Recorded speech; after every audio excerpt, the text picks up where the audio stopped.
Sarah. No last name. Just the girl who has memorized every single molecule of this driveway since she was 7 years old.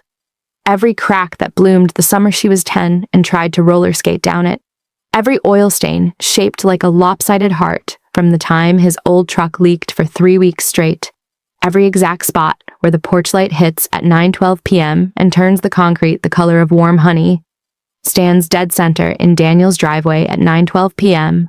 on the first full night of being 18, barefoot in soft gray avocado print socks that suddenly feel both ridiculous and sacred. Drowning in the oversized navy hoodie he left on the porch swing last December when she forgot hers on purpose. The one she has slept in exactly 198 nights in a row.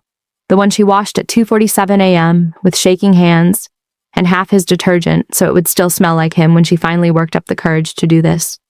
Hair still messy from the nervous 3-block walk, cheeks flushed from cold air and hotter nerves, heart beating so violently she's convinced the motion sensor porch light is pulsing in Morse code. Finally. The street is wrapped in that perfect after-dark hush she has loved since she was small enough to hide behind the mailbox. Crickets humming low and steady in the bushes like they're keeping a secret older than she is.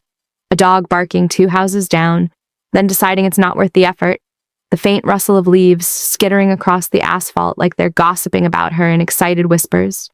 The porch light, the one he never remembers to turn off, the one she has never once reminded him to because she has always secretly loved the way it feels like a lighthouse guiding her home, paints everything in a soft, steady, amber glow that makes the whole world feel like it's holding its breath with her.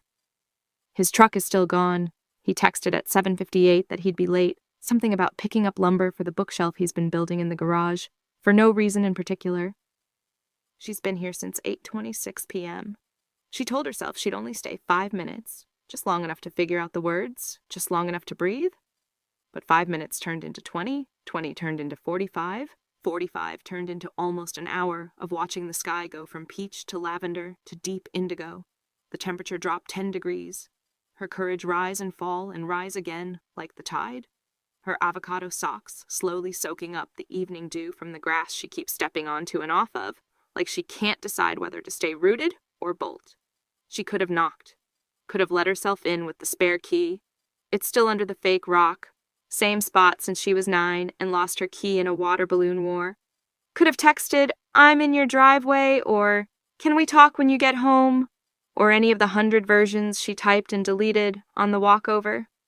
But standing in the driveway felt honest, visible but not intrusive, waiting but not demanding, present but still giving him the choice to find her exactly where she's always felt safest. Headlights sweep across the wet pavement, slow, familiar, the exact shade of gold his truck throws when it turns the corner. The familiar rumble of the engine, the soft crunch of tires on gravel. The engine cuts off, door opens, boots on asphalt, slow, deliberate, like he's sensing something in the air before he even sees her. Daniel stops dead the second the headlights catch her standing there, grocery bag in one arm, milk, eggs, the good coffee beans, a bag of apples, a box of Cinnamon Crunch cereal she loves, takeout coffee in his other hand, hair damp from the mist that started 15 minutes ago, dark flannel speckled with water, green-gray eyes going wide, then impossibly soft, then dangerously, beautifully warm in the porch light. "Sarah?" His voice is low, surprised, wrapped in that gentle rasp that always pools heat low in her stomach. He climbs out slowly, closes the truck door with a soft thud, and walks toward her like he's afraid she'll vanish if he moves too fast. "Why are you waiting here in my driveway?" She pulls the sleeves of his hoodie over her hands, hugs her arms to her chest. Avocado socks, suddenly feeling ridiculous and perfect all at once. "I just turned 18, she says, voice soft but steady, the words finally free after 731 days, 14 hours, and 46 minutes in captivity. And I woke up this morning knowing that if I didn't see you before the world got loud, I was going to lose my nerve forever and spend the rest of my life wondering what would have happened if I'd been brave in your driveway after dark. So I walked over at 8:26 with cold toes and a heart that's been yours since I was 16. And I stood right here where you taught me how to ride a bike when I was 8 and where you carried me inside when I fell off and scraped my knee, and where I waited for you every single day after school until I was too old to admit it. I needed to talk to you, and I needed to do it tonight, and I didn't want to wait inside like I was assuming, or on the porch like I was still 16. So I waited right here where you'd see me the second you came home. Daniel sets the grocery bag down on the hood of his truck like it's made of glass. The takeout coffee follows with a quiet thud. He closes the distance in 5 slow, deliberate steps, barely making a sound on the asphalt, eyes never once leaving hers. You could have called, he murmurs, but there's zero scolding, just wonder, like he's been hoping for this exact impossible moment since the night she fell asleep on his couch at 16, and he sat awake, counting her breaths and praying for a future where nights like this were allowed. I know, she whispers, breath fogging between them like tiny ghosts of every almost they've ever lived through. But calling felt too small, and texting felt wrong, and waiting inside felt like I was taking something I hadn't earned yet. This felt right.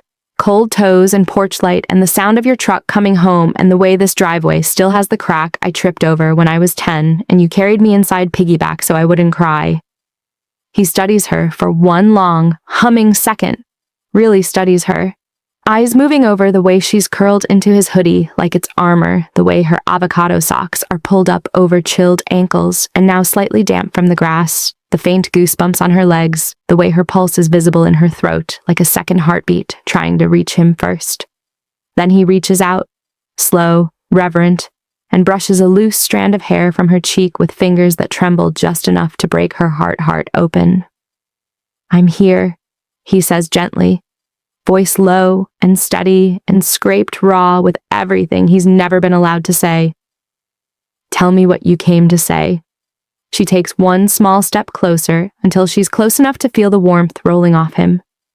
I love you, she says, clear and steady and 2 entire years overdue. I've loved you every single day I wasn't allowed to say it. And I'm 18 now, Daniel. And I'm standing in your driveway after dark in your hoodie with cold toes and a heart that's been yours since the day I learned what love was. And I needed you to know before another night went by where I had to pretend I was okay with just being the girl who waits in your driveway. The silence that follows is soft and golden and infinite and perfect. Daniel closes his eyes for one trembling heartbeat, like he's letting the words sink into every place he's kept locked since the day she turned 16. Then he opens them again, shining, unashamed, and cups her face with both hands, gentle, reverent, shaking just enough to make her heart crack wide open. I love you too, he whispers, voice breaking on every syllable, like relief and joy and terror all at once. I've loved you every single night you waited in this driveway, and I pretended I didn't notice you were hoping for more than a ride home. And I'm done pretending the driveway isn't big enough for both of us forever. The kiss is soft, slow, porch light lit, rain mist kissed, and perfect, like the first honest breath either of them has taken in 730 days. Sarah winks at the camera, phone propped on the hood of his truck where it's been recording since 8:26 p.m., red light glowing steady, hoodie sleeves swallowing her hands, porch light spilling warm gold across both of them, his hands cradling her face like she's the only thing he ever wants to hold. The grocery bag forgotten on the hood, like the rest of the world just agreed to wait its turn. The avocado socks, slightly damp and perfect. And that's the full, longer, uncut, heart-exploding, 2-year wait.